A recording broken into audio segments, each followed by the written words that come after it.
आता आपण कॉर्पोरेटमध्ये lady boss ही concept पाहतो. हो. तर बऱ्याचशा लेडी बॉसेस असतात, ज्या आपली टीम घडवतात, ज्यांना पुढे जायचं आहे, ज्यांना लीड करायचं आहे. तर त्या सगळ्या अशा लेडी बॉसेस ज्या आहेत किंवा ज्या बनू इच्छितात, त्यांनी राण्यांकडनं काय शिकावं? अगदी जाताना खूप थोडक्यात. छान प्रश्न आहे. I just loved it. म्हणजे खूप महत्त्वाचं आहे. असं आहे की भारताच्या इतिहासामध्ये पाहिलं तर आपल्याला हे कळेल की स्त्री राज्यकर्ती होणं किंवा स्त्रीकडनं आपल्याला आपण सगळे तिच्या मंत्रिमंडळाचा भाग आहोत किंवा तिचे सेनापती आहोत. ह्याच्यामध्ये कुणालाही कधी कमीपणा वाटत नव्हता. एवढा हं. मोठा स्वीकार त्या म्हणजे अगदी अनादी काळापासून भारतात आपल्याला झालेला दिसतो की तिची सत्ता कोणी उलथवून टाकण्याचा प्रयत्न केला नाही किंवा तिला कधी कोणी कमी लेखलं नाही. मला असं वाटतं की एक लीडर हा लीडर असतो.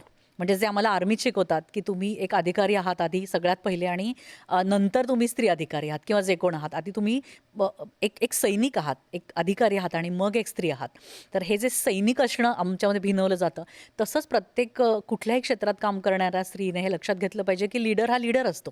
त्याच्यामुळे म्हणजे लीडरशिपला जे काही निकष असतात किंवा त्यांना जे काही कामं करायची तर ती मी स्त्री आहे हे डोक्यातनं सुरुवातीला काढून टाकलं पाहिजे. तुम्ही काढलं तरच समोरचाही ते काढेल आणि अशा प्रकारे एक चांगली टीम तुम्ही निर्माण करू शकाल.